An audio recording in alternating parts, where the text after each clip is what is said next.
Ladies and gentlemen, today we are seeing an incredibly significant day for hip-hop and what I would consider to be the most significant drop of the decade, without question so far.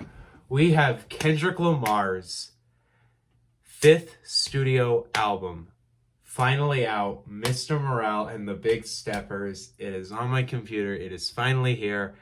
I have been waiting for this moment. I mean, I haven't really been waiting for 5 years because it's not like since Damn came out, I've been sitting here like, I need that new Kendrick album. But basically since like 2020, I've been thinking it should be coming out pretty soon. And now we're finally here. It is May of 2022 and it's released. I have all three of my Kendrick vinyls here, and I'm gonna add a couple things before I start going on to this review. Number one, when we go into an artist like Kendrick Lamar, I go into his records with the hope to hear something incredibly new and deep, and something that I've never heard another artist do, really. And the thing about like this kind of album is it's not really the best for reaction, because it's the type of record that's going to start hitting me how good it is upon multiple listens. Like, first listen, I'll probably love it, but in terms of later listens, it's going to get even better. So before I go on, I want to say this, because I've gotten criticisms in the past in my reactions of not analyzing the lyrics more and such. And as much as I want to do that, it's kind of hard, because I'm not the type of person who can listen to an album first time and instantly get a lot of the themes. I kind of have to listen to the album a few more times to really get what the artist is going for on the project. So this is a very good example, because as this album goes, I'm not exactly going to fully be able to understand and like get everything he's talking about on the first listen. I'll get a lot of things, but it's not going to be nearly as in depth as hopefully later reviews are. I also don't think I need to justify how much of a fan I am of Kendrick. I've talked about him on numerous occasions. I did a 45-minute review of Good Kid, Mad City on its 8th birthday a while back now. And I did a 2-hour series where I went over all of my analysis of To Pimp a Butterfly, which I actually would love to revamp that video at some point. But I hope to do some more Kendrick videos in the next couple of days. Obviously a review, a reaction and a review for this album without question. I might even do like another video. We'll see what I do with this record. I also want to rank all of his albums. I will probably wait a week or so until I feel comfortable with where this would rank on his discography for me to do that. And then I actually am kind of interested in doing a video where I go through every single Kendrick Lamar song, like I do a ranking of every single song he's ever released. I have a ranking on my phone that I've been making this past week as I've been going through his catalog of all of his songs up to this point, so I could probably add this album to that doc, and then maybe at some point in June be able to rank all, how many, like 100, actually it'll be well over 100 songs when that happens. But I did a top 100 albums, so I'm pretty sure I can rank 100 songs. So we'll see if I do that. It sounds fun, but it also sounds like it'll take hours of editing, but it actually might be pretty worth my time. I also have contacts in today. Normally I have glasses, but today I don't. So here we have new Kendrick release. I don't know any features yet, but I will go through them because I feel like that just makes sense. So we have the most notable feature so far I see is Blast is on here. I love Blast. I mean, I've really gotten all that in him, but he was an XXL freshman last summer. He was great. He just worked with Nas, so this man's been getting great gigs. You have Amanda Reifer, who I actually yet to hear. Sampha, who I've heard. Sampha has done a lot of hooks I really like in the past, so I'm obviously interested to hear what he's going to do on that track. Taylor Page. Summer Walker, that's cool here. Ghostface Killah, that's cool to see. Kodak Black, I've heard about this feature. Baby Keem, Sam Dew, Tana Leone, and Beth Gibbons. That is of both albums. This is a 2-disc record as well. Fascinatingly, it's not the longest Kendrick record, though. In fact, in terms of runtime, it's short of To Pimp a Butterfly. So I'm interested to know why he has it as 2 discs. It might be kind of feel like 2 different records. I just want to hear what my favorite rapper of all time is doing. And after waiting for as many years as I have, it is finally time to hear Kendrick Lamar's Mr. Morale and the Big Steppers. Track number 1, United in Grief. Let's fucking go. I've never been more excited for a record in my life. Let's go. Some peace of mind in this lifetime.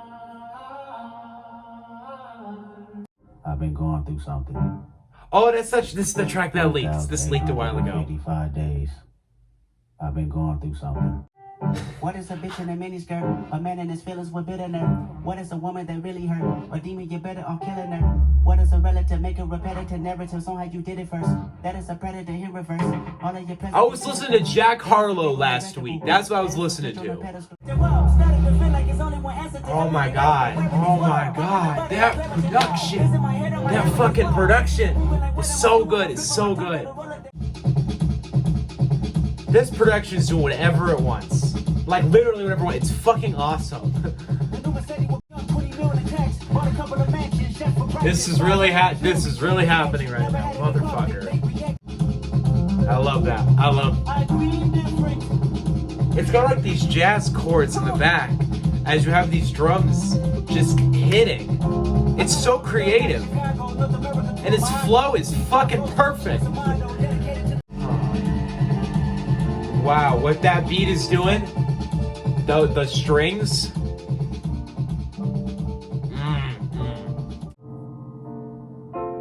Love that like gospel kind of piano. Like it sounds very real and very present there.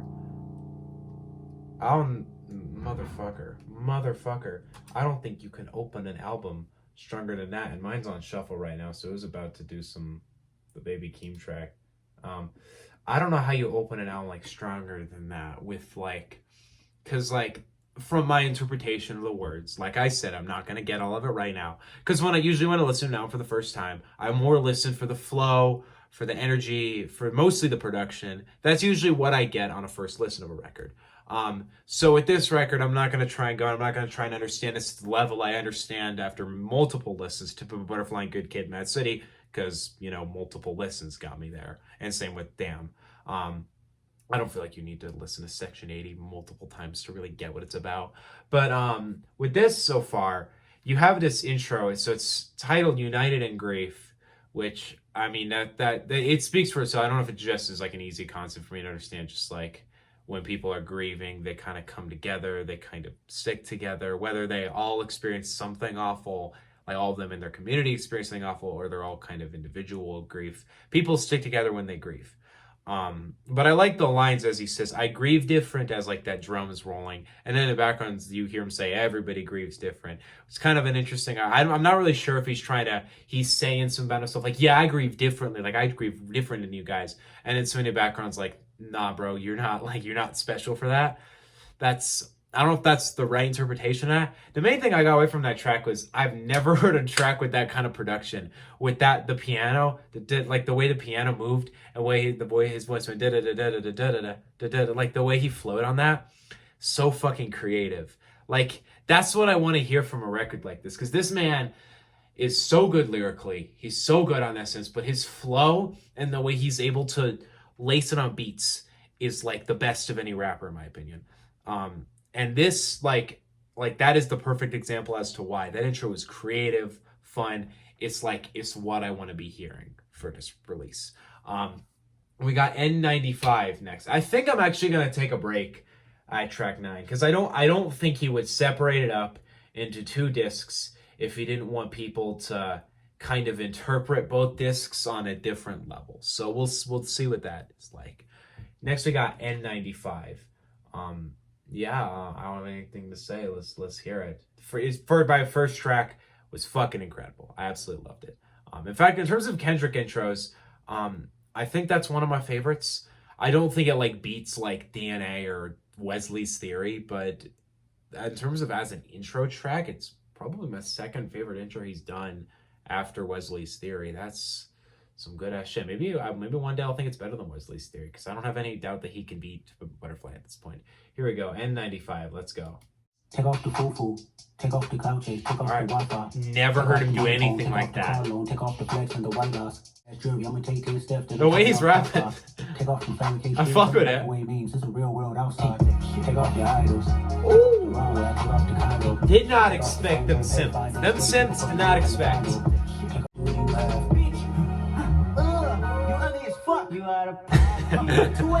I need to use that. I'm using that somewhere. I love like the melodies he's using. They're like very simple but very effective. What kind of flow is this? You kind of flow? No, Mona Lisa. That he uses that voice in Mona Lisa, but he does kind of use it in You though. He's experimenting with his voice more on this than he is on track 1, and I love it.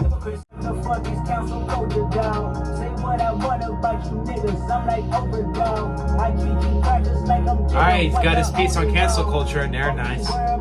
Man, that was crazy. That was crazy good. That was a very much more uplifting track. Man, I love his vocals he uses on that track. Like, certain things that he basically goes off on with, like, using his voice kind of lower, bringing it up kind of higher. I've never heard him use his, like, voice cracked voice, though, like that. Like, you know that voice he hits in Mona Lisa, where he's like, you fucking with hit, you fucking with Wayne? Like, that part of that song, where he, like, uses his voice like that. He used that in this track. But he used it nearly the same, as much like a heartbreaking context as Mona Lisa was. One of the things I have to mention, though, about that is it's starting to hit me. One of the themes I know is on this record, because there's a track later on this called We Cry Together. And I feel like that title track, like that title is like the theme the record's gonna go around.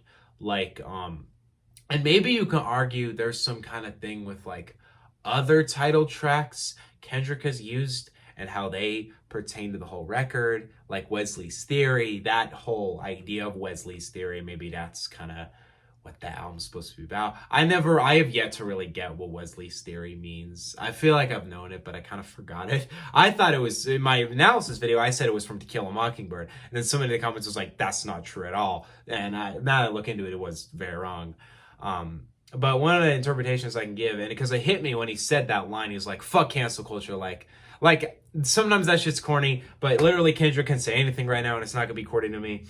It's the kind of thing that's like, though, because I like the way he said, like, fuck cancel culture. I'm gonna say whatever I want. Like, I don't care what you people say about or matter about what I say, because I don't give a fuck. He's come back in a much different hip hop than he left.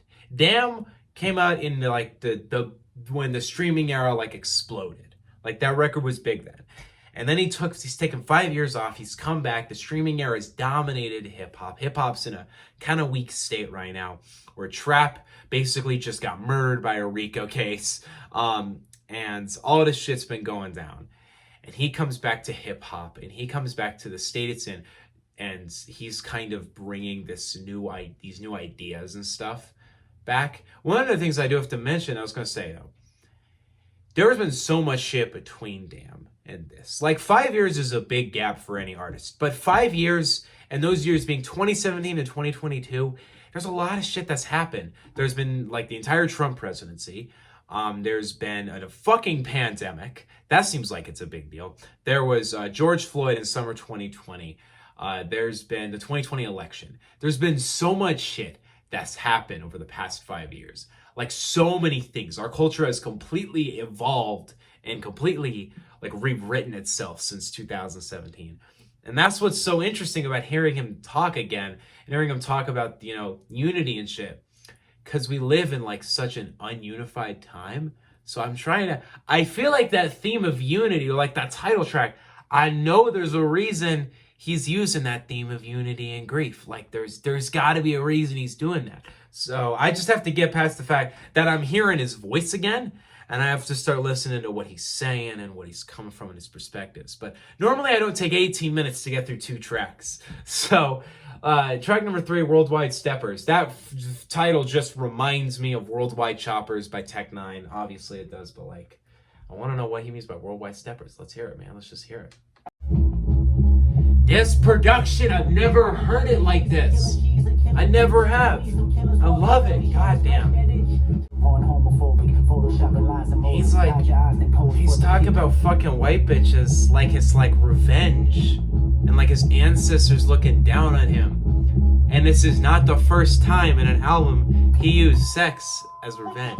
8 billion people on earth, silent murderers, non-profits, preachers in church, crooks and burglars, Hollywood. I was seriously saying that. All 3 of these tracks so far have ended with a piano. I don't know why, but they have. There was a lot more lyrical content, I think, on that track. The production wasn't as heavy-handed. It was very much focused on his words and his, lyrics. There's that theme, though, on the track, like, where he's talking about fucking white bitches. Like, he's like, first time I fucked a white bitch. Like, he's like, the guy who, like, it was the sheriff's daughter, and he did that, like, out of revenge, because, like the issues he'd have with the sheriff. That's fun. I love that. That's so cool. I mean, that's so interesting, man. And then you got, like, the line later where he's like, second time good kid, mad city tour. He's like, the way I did it, it's like my ancestors looking down at me proud. Like, you fucking white bitches, so that you can, take revenge for racism. That's interesting. And the cool part about the interesting part about that, because I mentioned this in the reaction, I didn't really get to talk about it much, but it's like on that track, These Walls from To Pimp a Butterfly. I always say To Pimp a Butterfly. It's To Pimp a Butterfly. On that track, he's fucking a girl. Like, that's the whole theme of that track. He's having sex with this girl. And the reason why he is because this girl is the girlfriend of the guy who's in prison right now for, like, murdering his friend. So he's, like, basically using the influence he has as Kendrick Lamar to take it out on this man and basically use his girlfriend as revenge. Basically, that's the whole theme on that poem where he says, misusing your power of influence. Or is that what it says? Well, I remember he was conflicted, misusing your power and influence. That's what that's about. He's like using that again. I want to know if that's going to come back in the same way it does on To Pimp a Butterfly, where that comes back in the form of, like, guilt later. Like, he doesn't come back and he doesn't specifically regret that decision, but he regrets using his power like that and using his influence like that. So I'm interested. I never take 24 minutes to go through 3 tracks. I promise. I never do. It's 24 minutes on my end. You guys are not seeing it that long, but still, we're only about 10 minutes into the record. I spent 14 minutes talking about it because there's just so much content. It's so hard to not analyze every single track. Love that track, though. Love the bass. The bass is fucking heavy as hell. Next, we got Die Hard with Blast and Amanda Reifer. I want to know why Blast is the feature he chose, because he's good, but there's other trap acts that have been, like, more interesting than Blast. So I want to know. Blast better take advantage of this. He's gotten co-signed by Nas and Kendrick now. You better use that. You better use it, bro. Just use it, man. Let's hear it. What kind of production is that? Like, the words on the top of my head, I want to say breakdance, but I don't think that's exactly what I'm thinking. If you have that cowbell and the drums, it's old production. It's not new at all. This is not new kind of production at all. Man, both of them are great. Both of them, I always know these are both amazing on this track. Both these features. This track just has, like, this floating energy to it. I love it. So with that track was nice. I don't have a lot to say on it, like, in terms of, like, lyrics, because there's some lines in there he's talking about regrets he's had, and there's a line where he says, the lost ones keep me up at night. That theme of losing people and grief is still coming back around, and I know that's going to be very important to the overall record. I love Blast. I think he really carried himself very nicely on that track. I think he was very well composed. He just had a very good energy. Amanda Reifer was amazing too. Cool to see her, because I going on her Spotify, she's not seeing a ton of success yet. So I'm interested to see, her possibly go up from here. It's nice to see it. Overall, I really like that track. I feel like it used that kind of corny cowbell production in a very thought-provoking, thoughtful kind of way, I guess. I never hear that kind of production used in that way, and I thought it was very nice, very likable, very easy to get behind. So I really like this track. Next, we got Father Time, which oh my God, I love. This track, just everything about it looks great. Sampha's amazing vocalist. And then you have, I haven't actually listened to much solo Sampha music. I gotta look. Overall, you got that. You got Sampha on the track. But the more important aspect to me, and the reason why this track just looks so cool to me, is just, like, the title Father Time. Because he's a father now. He wasn't on the last record. This is the first record where he's a father.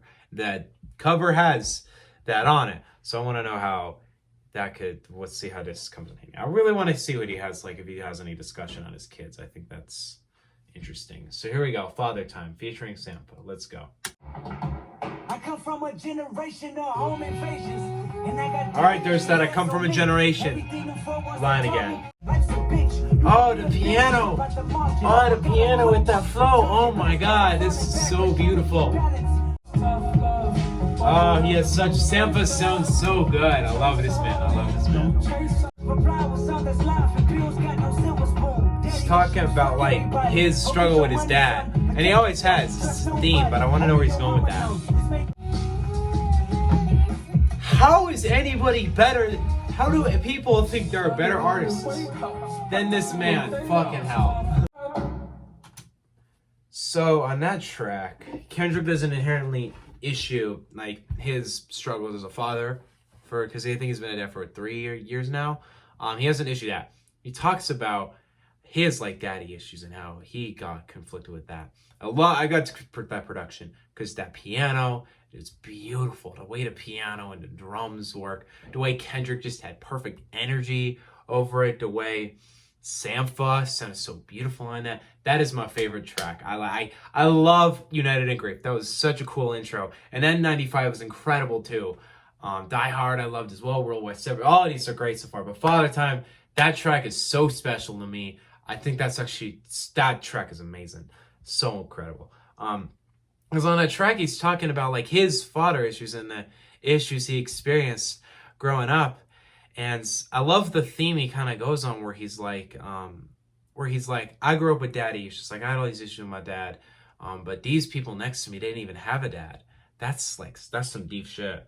I love the line, when I saw Kanye get with Drake, I was like, that was weird, but I guess I'm not as mature as I thought I was. I love that line because a lot of Kendrick's music thus far is about maturing. Like Good Kid, Mad City, you have that group of kids, like you have this whole thing about like they're criminals and they're just trying to get away with it, and then eventually they just get sick of it, they're tired of it, so they like start following they start following God so they can become real. And then you have then you go to like a track like or Good Kid, Mad City also has these themes about how the hood shapes kids and how it basically brings up a young black man.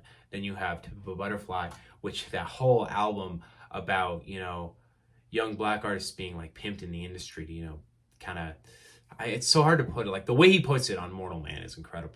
But essentially, like, basically use black artists, basically use them for their energy, and then you kind of, then as they get into fame, he thinks he's like really well known. He thinks he's really smart, and then he learns, shit, I'm not as nearly as smart as I thought I was. I have to mature, and then.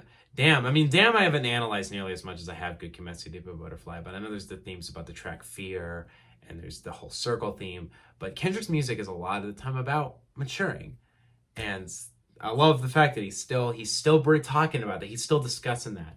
I can't tell you how much I love that track. That is easily that could be easily my favorite song of the year so far, and I love the Heart Part 5. That was, Less Than Zero by Weeknd, still my favorite song of the year. But that could be it. That was some deep shit. We got Rich interlude next. He doesn't do interlude. Oh, no, he obviously did interludes because this dick ain't free. Let's hear this. And why is Kodak Black on this album so many times? I have no problem with it, but why? It's so hard to listen to Kodak talk when you have a fucking virtuoso killing it on the piano in the back. So you got Kodak on that track talking about, the rich, growing up next to rich people and shit. I don't really know what to get from that track though. I've yet to understand why Kodak Black is the artist Kendrick was like that guy. Like there's so many better young artists now. I want to know because Kendrick's the type of artist that I'm typically not super when he makes a decision, I'm not typically that was so stupid of you. Because I'm I know he has a reason why he did it. So there's a reason why Kodak Black was chosen for this. But I have yet to figure out why it's Kodak Black. Is it Kendrick just typically likes Kodak Black? I want to know. I'm interested by it. One of the things about that, you just have him rapping about, it seems like more of a discussion where he's talking about growing up in poverty. And then, now being rich. Love the piano. The piano is the coolest part about that track, in my opinion. The way it builds up. I fucking love piano. In very few contexts is piano not just amazing to me. So, it is the instrument I actually play. So, that was very cool to hear. I love that track. Next, we got Rich Spirit. I don't got anything, so let's hear it.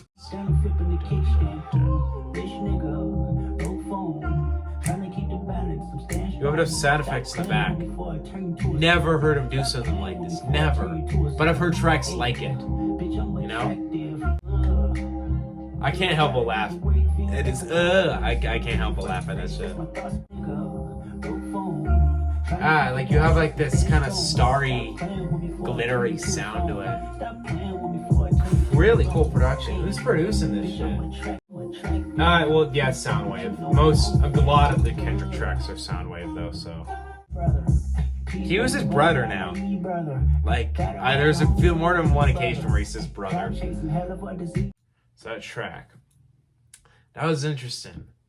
I don't know what to say about that. Because it's kind of... I don't really get a theme from that track yet. I get the theme of, like, fasting. Because that's a theme he brings up a few times in that track. But there's this whole, I guess, difference with, you know, his wealth and, like, other people. That track was hard for me to pick up on a theme to it. It's the type, that's what I'm kind of saying when shut the fuck up. That's the kind of thing I'm saying when I'm like, my first listen, I'm not picking up on everything. The next couple listens, that track will probably become a little deeper to me. I really like that, though.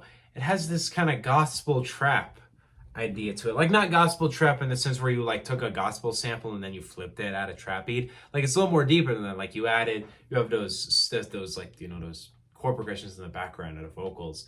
And then you have, like, that production, that style of production. And it hit me when I was looking through, like, some of the production on this album so far, that this man is set with Soundwave. Like, a lot of Kendrick shit is Soundwave production. And it's like, he's a phenomenal producer. And it's like, he's set, basically. Like, if he needs something produced, he got Soundwave. And he's phenomenal. Like, imagine having your, like, own personal producer who's just that good. I bet you get paid a lot of money for this shit. And I've been recording for 45 minutes. We're on track 7. I never take this long, but there's so much to talk about. There's so much to digest here. I don't feel bad about it at all. This video is going to be probably well over an hour long, and I'm cool with that. Honestly. Next, we got We Cry Together with Taylor Page. Now, Taylor Page, I don't really have... she's probably done something, because her shit here is empty. Like, she doesn't have a Spotify. Like, I'm sorry, my curiosity getting the best of me. I gotta look this woman up. Cause like, I can't go into this track just like with no idea over who Taylor Page is, you know? This, Taylor Page, American actress. So, she was VH1, White Boy Rick. She's been in some movies and shit.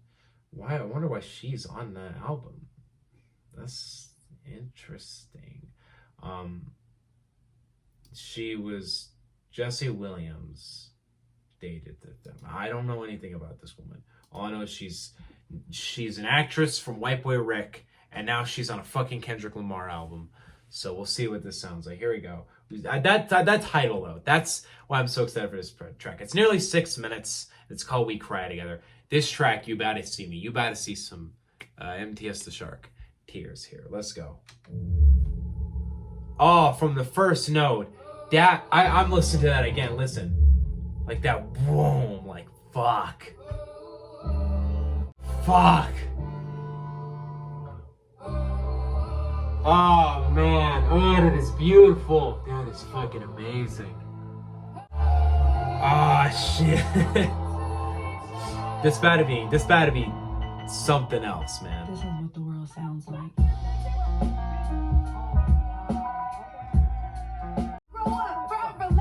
So you got the argument between the two, the couple. It's not that I've never heard a track with this concept, but I've never heard it like this before, you know? If this track is going where I like think it's going, it's deep as fuck.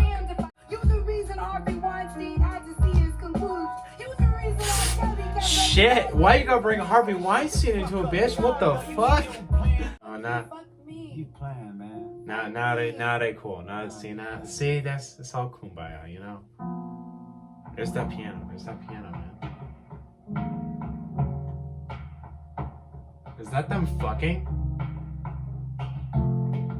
I don't think it is. No, it's not. I don't know why. I gotta hear how he ended that track. What did he just say? Because I didn't pick up on that. I need to hear it again. What is that last line? Because you got them like the shoes. Then you hear this way. Tap dancing around the conversation. Oh, okay, that's what I was thinking. Because as I'm listening to this couple argue, oh shit, I knew it. That's why you have the tap dancing. Because because you have this couple, they're arguing, they're mad. But they're not going anywhere. Because that's what I've always thought. Whenever you hear these couples arguing, you hear like these really intense arguments, you have to listen to, they're not really saying anything. Like, they're not actually getting to any root problems with the couple. They're just talking shit about one another. They're just like, you the reason this happens. You the reason this happens.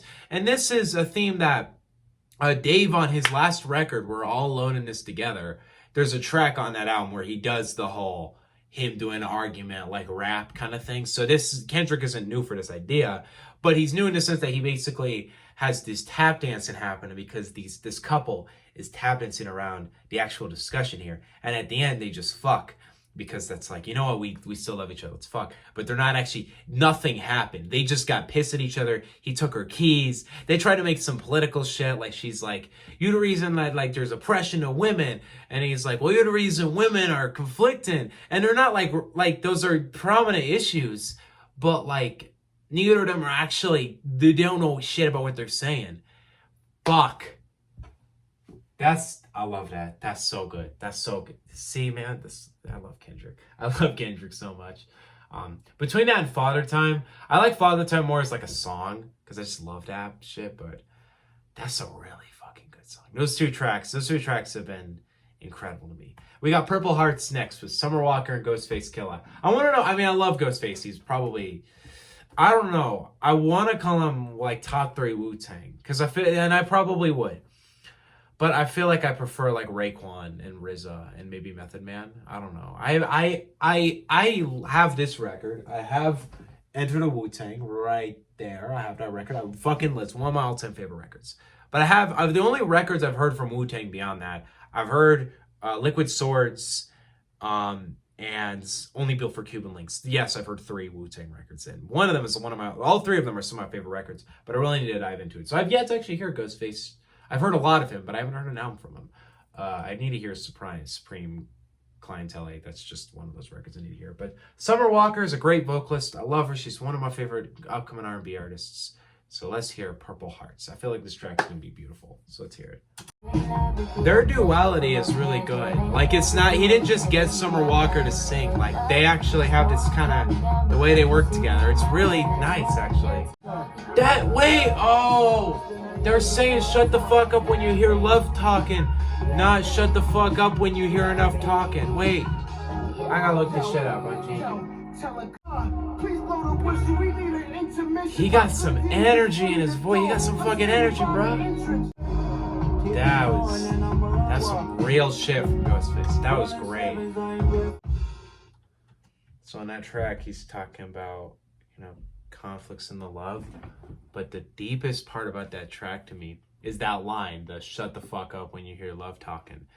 Because it's like stop thinking about your own personal interests and start focusing on your relationship. I was on a bike ride yesterday. I was listening to Kendrick. I was just listening to my Kendrick playlist. And it hit me. I was like, Kendrick hasn't really delved into love as deeply as he has on so many other themes.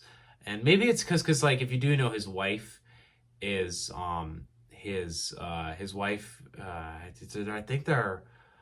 think they're high school sweethearts. Like, they've been together for years now, like a very long time. And that's really beautiful. I love it. But it's one of those things that I'm like, I was like, wonder if that's something he's ever going to dive into. And here he's like talking about like, his last track, we're talking about this argument where they're just yelling at each other, getting nothing across. And then this track, he's like, shut the fuck up when you hear like love talking, when it's time to focus on your relationship. I gotta be honest though. I think Ghostface was better on that track than Kendrick. Like, all the other features so far have been compared to Kendrick. But here on this track, Ghostface fucking shined. That's one of my favorite features of the year, without question. That might be my favorite feature. So, J. Cole on Johnny P's Caddy was something else. But, like, that was that was amazing. Overall, with disc 1, though, we got to talk about that. That's one of my favorite tracks, by the way. I love Summer Walker and Kendrick together. That was a beautiful ass track. Got to talk about this disc 1, though. Because when we talk about his whole album here, so far, I don't know if this is, I don't think we're talking about an album that's like we just listened to Mr. Morale and the next thing is the Big Steppers, because the next album has a track called The Big Steppers. So it's not this, I don't think that's how the theme's working. But when we're talking about this first disc so far, we've gotten a lot of themes, we've gotten a lot of introduction so far. And I don't think there's a lot of like how we can infer with the themes of the album are, because these last two tracks have really driven into relationships and love. But prior to that, we were talking about poverty, we was talking about grief, we were talking about individuality, we were talking about how much the world has changed. I'm fucking loving it, man. Like, this is why I'm excited to hear Kendrick, because he's giving these new sounds. He's doing shit he's not done yet. He's talking about some shit he's never talked about yet, and stuff maybe he has talked about, but he hasn't talked about to the level yet. And it makes it so satisfying, because this is why I want to hear this album. This is why this man's my favorite artist. Like, it's why whenever I sit down to listen to a Kendrick record, it's like nothing else in my mind right now. Let's just listen to the words he's speaking and the depth and the stories he's telling. I don't think this record is nearly as conceptual as either of these two guys, because there's no theme, there's no, like, you know, typical Butterfly, you have the poem that connects everything. This, you have the audio recording, the tape that connects everything. Now, Damn doesn't really have that kind of thing on it, so I'd say this is similar to that. But with Damn, I also feel like there's that theme of reversing that goes throughout the album. And this album I've yet to pick up on a thing, but there might be something that's kind of gone under my radar so far. But this next disc looks crazy. So I'm going to go take a break. I'm going to grab me some food. I'm going to just sit down, kind of think about the past thing. I'm going to spend like 10 minutes doing that. And I'm going to come back and I'm going to listen to side B of Mr. Morale and the Big Steppers by Kendrick Lamar. All right, I'm back to listen to record 2, Mr. Morale and the Big Steppers. I just got rid of about 60 gigabytes worth of shit on my phone so I can record this, because half one of this video has been an hour, so I'm like, this is probably gonna be my longest reaction. I don't know, y'all know so far, but I don't know. My longest reaction so far is Donda reaction, which was about an hour, but also that Donda reaction, like a good 15 minutes of it was just set up, and I honestly, I might go back and remove that piece, because it was cool. It was cool to watch the build-up of it, but it felt kind of pointless when the actual album came out. But we'll see. I don't know if I care right now. We got second half of this new Kendrick record here. In terms of features, this one's a little more interesting to me. We got Kodak Black. I still want to know why he's on this record, but we'll see. Baby Keem, Tana Leone, and Beth Gibbons. That track is called Mother I Sober, which I think that track's gonna fucking break me. So here we go. Count me out. Let's hear it.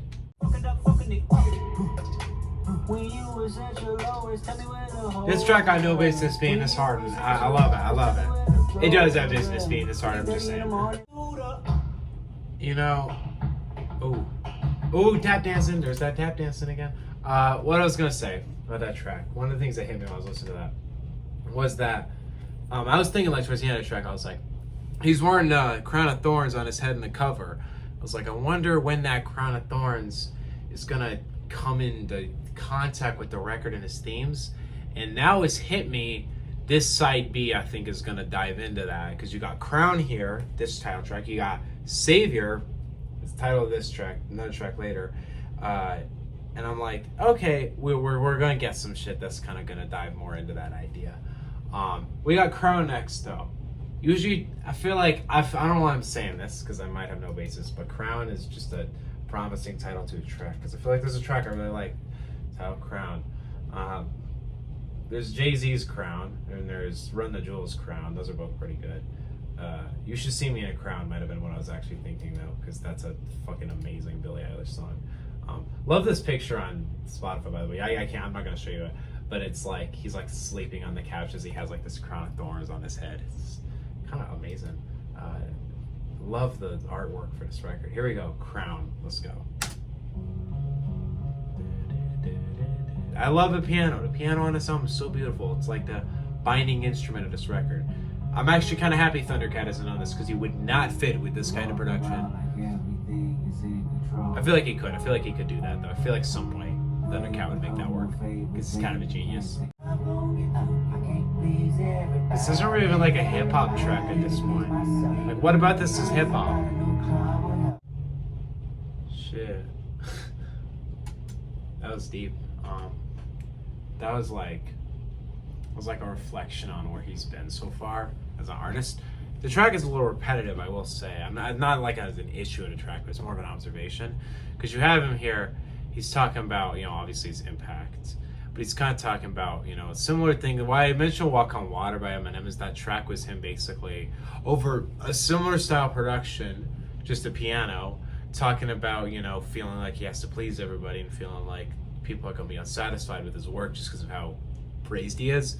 And I like the reflection there where he's just like, I can't please everybody. Like, some of you guys are gonna be disappointed by this. Some of you guys are gonna love this, but I can't make all of you happy as much as I want to. And I love that.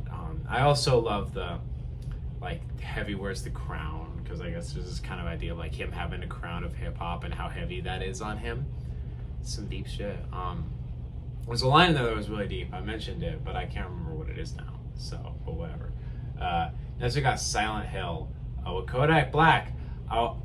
Kodak, I'm not a huge fan of Kodak. That's my thing right here. Because I don't hate him, but often he just sounds whack as fuck. And I'm 90% sure Man has enough good tracks to the point where I feel like he will show up for Kendrick. But let's hear it. Silent Hill with Kodak Black. Let's go. Why you keep fucking with me? Them vocals, bro. This is the most trap Kendrick album. I mean, damn, has some trap on it, but has a lot of tracks in here that are just legitimate trap tracks. It's interesting. Push these niggas off me push these bitches off me push these niggas off me pushing the snakes, I'm pushing the fakes, I'm pushing them all on me. I don't have a problem with it, but I'm like,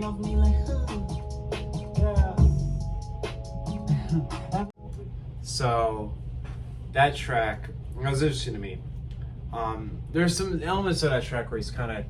This side B's been a lot sadder than side A. He's been talking about feeling stressed and pressured. Now I feel bad because I've been hyping this record up for song and pressure and you need to get this shit out. And I'm like, all of us were kind of. And I'm like, damn, he sounds stressed as fuck on this track. But he also sounds like he's kind of having fun. He's like, push these on me huh. You have Kodak Black there too. And both of them have fun on it. Neither of them don't fit on the track. It's just an interesting track to me. It's just a track I didn't expect to hear. So, I like it. It's not something I've heard Kendrick do before. I don't feel like Kodak Black is inherently special in the track, but he does do all right. So, I give him credit for that. Overall, the track is a nice track. It's not incredible though, and I think compared to some other things on this album, it's not as good as some of the side A shit. And honestly, comparatively to Crown and Count Me Out, I'm not as big on Crown. This one. But yeah, no, it's not a bad track at all. We got Savior interlude, both of these, actually, track 6 was an interlude on side A. Track 4 on disc 2 is an interlude. So we'll hear it. Savior, and it's preluding to the new track with Baby Keem, which this is a duo. We have heard them and we know they're good together. So let's hear Savior. Is it gonna be the same as the other interlude, the Rich interlude? We have the other feature kind of talking as the instrumental gets louder. Why? This is interesting. Side B is more centered around Mr. Morale, and side A is more centered around that big Steppers, because you have that track Worldwide Steppers on side A. That's interesting. Because in the title it says Mr. Morale and the Big Steppers. But on the album itself, it's side A talks about more steppers than side B does. I feel like side B is a little more personal. Side A, he's kind of commenting on his community and the world he's in right now. And then this one's a little bit more about how this world's affected him and how he's been. So it kind of sounds like the title's the Big Steppers and Mr. Morale, but that's not what it is. So I want to know why that's the case. Maybe there is just a whole, that sounded better, but we'll hear it. Next we got Savior with Baby Keem and Sam Dude. I really like that track, by the way. I really like hearing Baby Keem talk over that. But I'm interested to hear how this track hits with me later, because I don't really see the point of it right now. Like I said, there's a lot of tracks I'm going to interpret a lot differently on second, third listen. But some of these tracks so far, I have yet to really get the depth and weight of the track yet. So here we go, Savior, Baby Keem and Sam Do. Let's go. With that gospel in the back, it's going to hit really hard.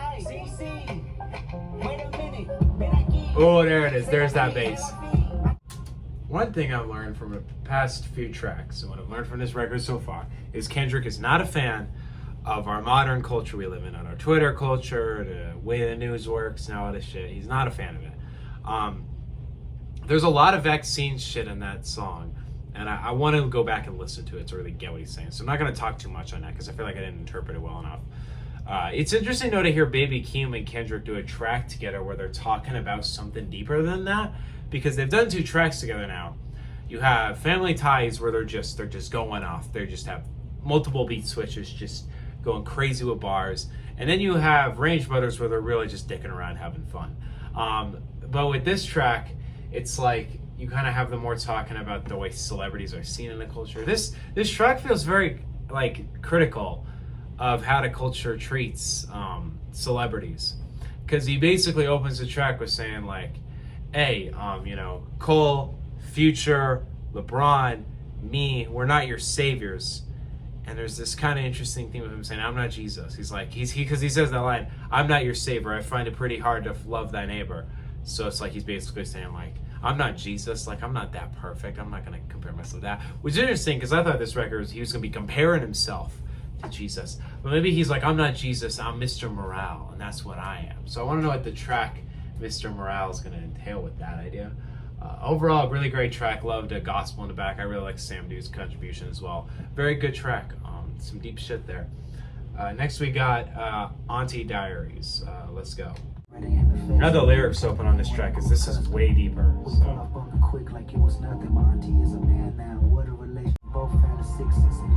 If there's a track that's going to get people angry, this is the track. And it's going to be really telling to watch how people interpret this track. Switch position, faggot, we can say it together, but only if you let a white girl say nigga. Oh my fucking god. I gotta process that final line. Faggot. I gotta say this before I actually say that word. I am bisexual, so I can say that shit, by the way. So for this track, I'll probably say that word. I don't normally say it, but I can't say it because of the community. Anyway, so faggot, we can say it together, but only if you let a white girl say. What does he mean? Like, I'm trying to get that, because what it seems like he's trying to imply is he's like, we can say that word together, we can say that F slur together, but only if you let this white girl here say the M word. And you have him in this track, he says, like he said, like that time where he brought the fan on stage and she rapped Mad City, and then she said the N word. He's like, hey, don't say that shit. And then it was like this whole issue, which I was always weird about the way Kendrick handled that, because like at the same time, I get him being bothered by it, but at the same time, he like fucked the whole show up for that. So it's always been a weird conflict. I mean, I don't really have a huge, deep opinion on it, but I like the comparison there. That whole track, oh my god, that's so deep. Because the whole track is about his friend, or his cousin, right? I think I got this. Cousin Demetrius and his aunts, and how they switch genders, and how he can apply this and he can see this, because he's like seeing him. He's like, they're going through their truth. They're being themselves, Like Demetrius feels like, she's a woman, so now Demetrius is Marianne, and then my auntie's a man now, and there's some like deep shits, that transition, but being able to accept them and love them for it. And I love the line. I had to open the lyrics for this track because there's so much I was just getting from it. Like, the day I chose humanity over religion, the family got closer, it was all forgiven. Because he's like, my family over here, they're, and I will say I'm Christian, that I am. There's a reason I wear this. I am Christian, so I do have a religious faith there. And I know Kendrick is Christian as well. But he's basically kind of sitting there like, we got closer because we started accepting Demetrius as Marianne and my auntie as a man, because we learned that's them, like they're still them. And the preacher's kind of saying like they're just going through something that's not them. And I love that. I love that. That's so deep. That's so impactful. That track is beautiful, man. That's some deep shit. That final line too, I really want to get to understand like what he really means about the line. And Kendrick fans analyze the fuck out of everything. So there's absolutely going to be some shit with that final line right there. But that final line, I don't know if it's like on the level of the final Black or the Berry line, because that's one of the most hard, cold bars in hip hop. But there's something very deep about that. That's a work of art. That track is a fucking work of art. Honestly, incredible.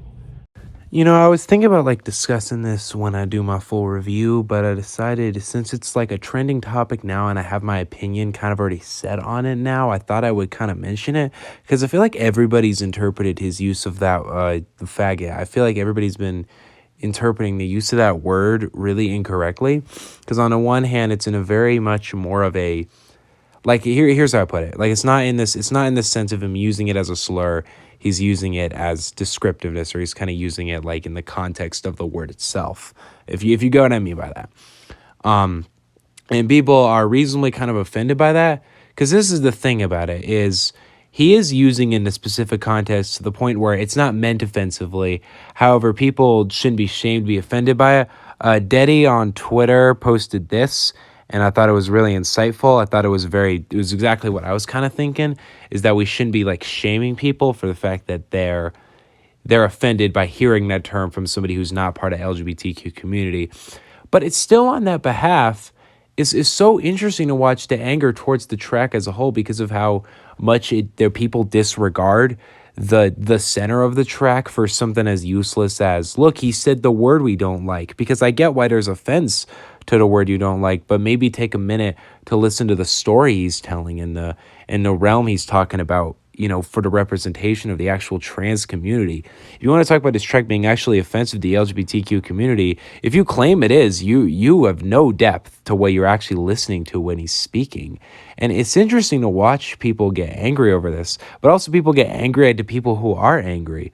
Because in the end, I don't think Kendrick says this line, and I don't think he's saying it like, man, if you're angry at me, then you're a bunch of snowflakes. I don't think he cares. He's probably sitting there like, yeah, I understand why you're offended, because it's, you know, it's a slur. He compares it to the use of the N-word at the last line of that track, and I'm still wondering, you know, it's fascinating to me because I'm not shocked that people are so angry, but it hits me how little people are actually sitting there trying to hear Kendrick's message, and they're just substituting it for, you said the word we don't like. I get why people are offended by it. Honestly, when I first heard the word in the song, it caught me off guard, not in the best way, but on that same regard, like maybe listen to the message instead, because it's not just about exchanging words and what, like just the simple basis of a word. Like I get the offense behind the word, but maybe listen to why he's using it and why he's saying it. You can be offended, but there's no need to sit there and disregard the entire message of this song for just the use of that one word. But that's my opinion on it. I'll probably discuss it more in my review. Maybe I'll discuss a little bit on Twitter. It's interesting to me. The whole perception of this record has been fascinating to me so far. Oh my God. I gotta sit there and run. That shit was incredible. We got Mr. Morale next. Motherfucker. Here we go. Let's go. In my life, I couldn't sleep last night because I got this shit. I wonder who that was.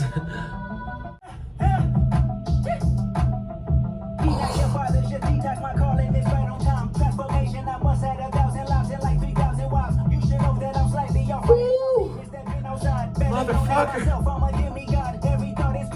That explains it. That's Pharrell right there. That's Pharrell. That's Pharrell produced. I can tell it's Pharrell produced. This track is like way too hard. Way too hard, man. Way too hard. That was a cool ass track. That production from Pharrell sounded great. Tim and Leon was really great on that track. Kendrick's energy was perfect. I love the way he came out on that track, because he's like breathing heavily. Like I think that's really cool energy there. I don't have a ton to say on that track other than just that was a really well produced, enjoyable track. I'm interested to see though certain elements of that track, like if there's any kind of lyrical depth to it. It is the Mr. Morale track, like it's that track. That's what it's called. So I'm interested to know what that track becomes as I listen to the record more. But I really like that. That was a really fun track, really good time there. Pharrell, man, Pharrell, I've known it for years because he's Pharrell, he's a legend. But when I listened to Pusha T's new record, the whole time I was listening to that record, I just kept thinking, wow, Pharrell's an incredible producer. Now I'm listening to this and I'm like, yeah, no. Pharrell is truly an incredible producer.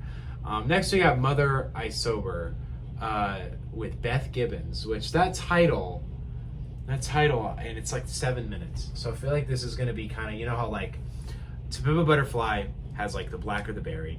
Good Kid, Mad City has Sing About Me, I'm Dying of Thirst. Damn kind of has Fear. I kind of want to say Duckworth, but I think Fear is the more, it's like the big track on towards the end of that record. It's like it's 8 minutes long, I think. And I mean, Section 8 doesn't really have anything like that. Or anything. I mean, it has High Power, but that's not the same thing I'm talking about. But this is the big 7-minute deep track. So we're going to pull up the lyrics here because I want to know, I want to get like, I want to feel like I can, you know, like I kind of follow along with what he's talking about here. The funniest part is all these lyrics are actually here now. Like for a while there's no lyrics out because, you know, the record just came out. But hey, now they're all here. So here we go. Let's go. Mother I Sober with Beth Gibbons. Let's hear it. Transformation. You ain't felt grief till you felt it's over.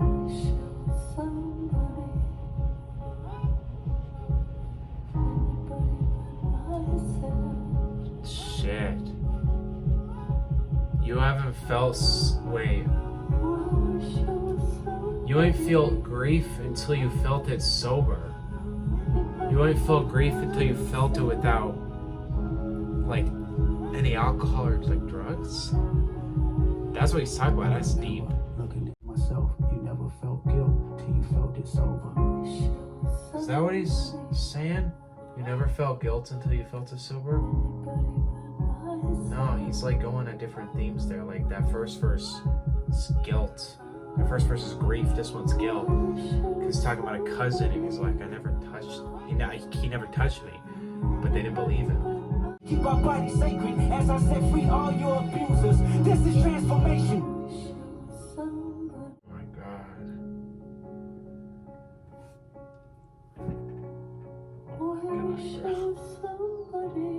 So, this track. So that track there. So first of all, I was right. That's definitely like the Fear or the Black or the Berry of this album, or to Sing About Me, I'm Dying of Thirst of this album, where all these, like this really deep message Kendrick carries with all of his energy on the track.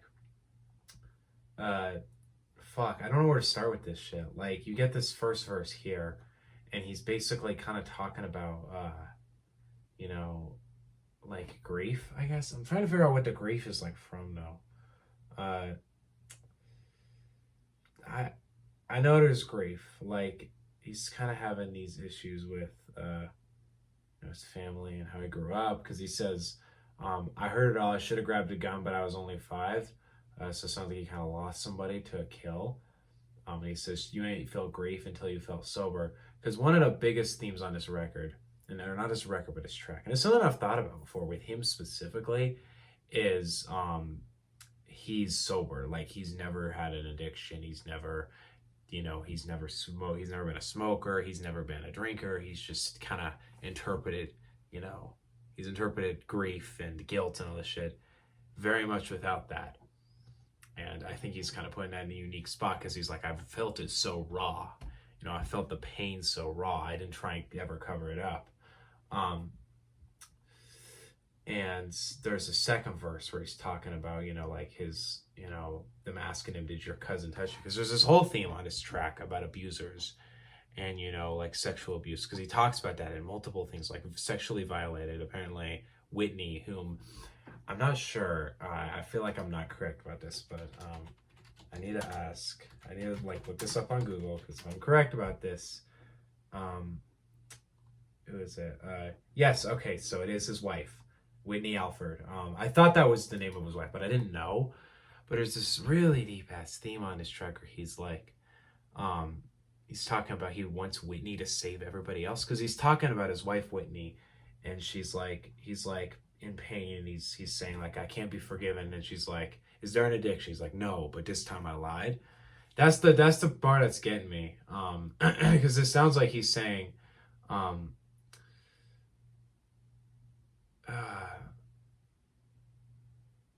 oh, okay, I gotta say something. Because I just figured this out. He's not the one who's saying, "Where did I lose myself and can I be forgiven?" It's Whitney, because he felt like he had some issues with people saying somebody violated him, but then he finds out like Whitney's like hates herself for this, and that she feels like she was violated in Chicago, and one of the things that's so deep about this shit, um, this thing that just like hit me super hard about that track is that a lot of the time in these cases with sexual abuse, the victim kind of blames themselves. It's like really sad, but that's what happens. And you have this track where he's talking about guilt and, you know, sobered guilt.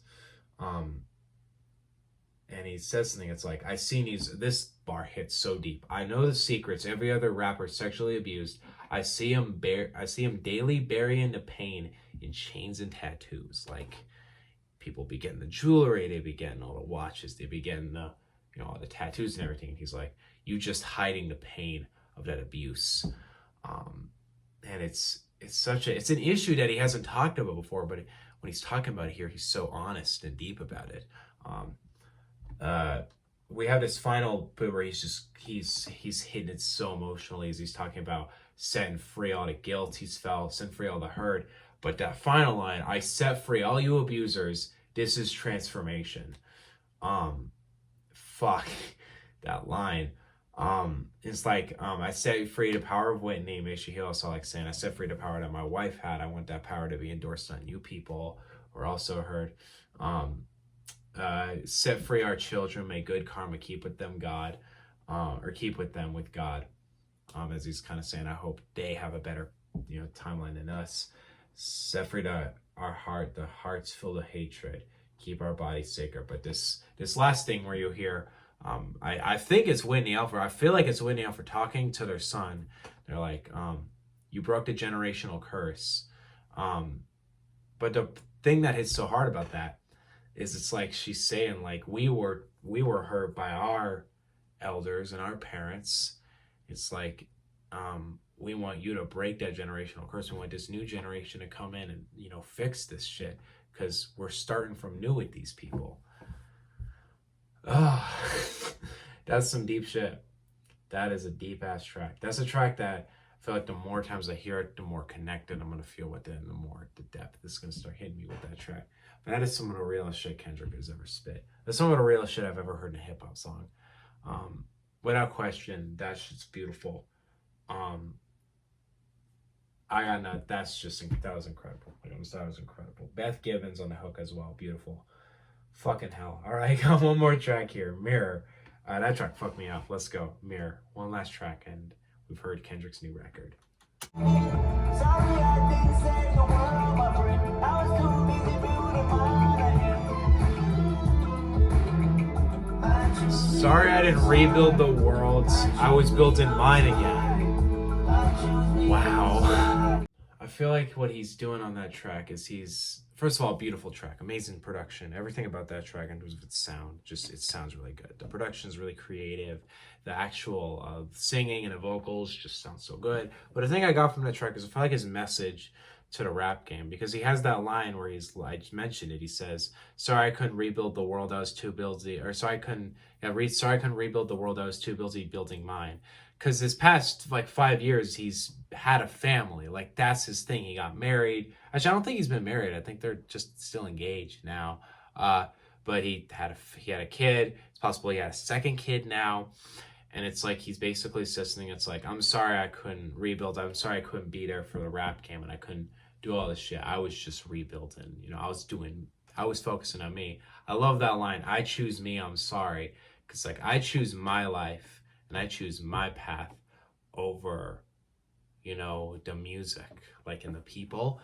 And as much as like a huge fan of him, that's sad. At the same time, that's like some deep shit. That's some really deep shit. Like, that's kind of beautiful.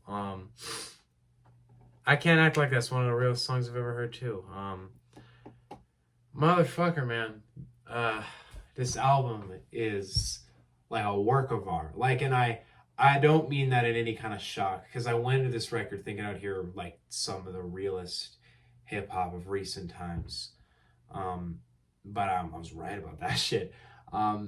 This record is so expansive to me. It's not so focused on one, idea or one message.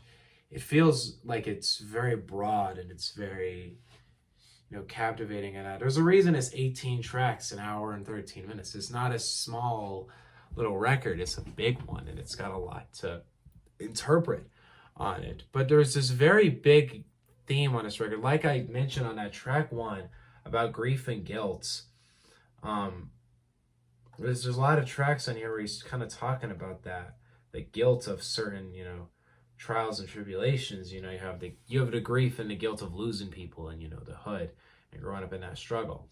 But you later get to like We Cry Together, where he's talking about relationships with We Cry Together and Purple Hearts kind of colliding in that same theme. You get tracks like Crown, where he's talking about the pressure of, hip hop.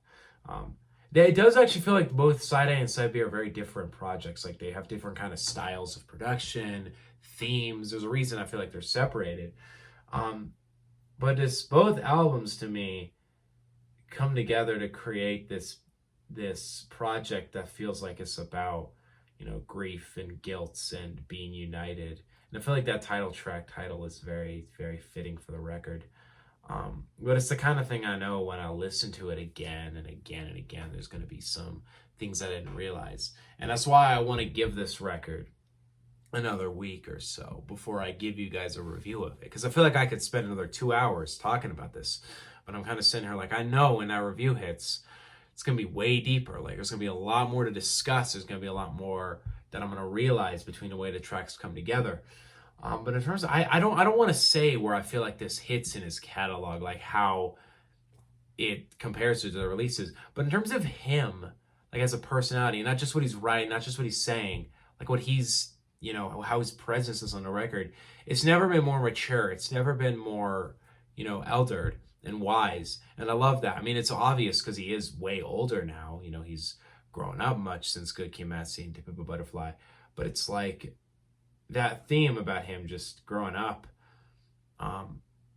There's a lot more wise wording and a lot more wise way he goes about on this record.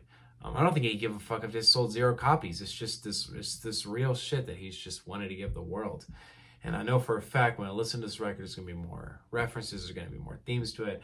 But I definitely plan to spend a lot of time with this record and a lot of time interpreting it, just getting on the idea of what really he's like, what he really means with all this shit. In terms of it though, I mean, there's no doubt it's my favorite album this year so far. Sorry, I loved On FM Weekend, but this easily beats it. But in terms of a rating, I don't want to decide yet. I want to give it some time before I sit there and I'm like, this deserves this rating on a scale. Because I feel like I don't understand a record yet. And it doesn't seem fair to me to drop it on the scale yet. I know where it will probably go between an A and an A+, but I want to know I want to know if it's going to hit, how it's going to hit differently on more listens. Whatever the case may be though, this is why I call this man the greatest. This is why I've said that.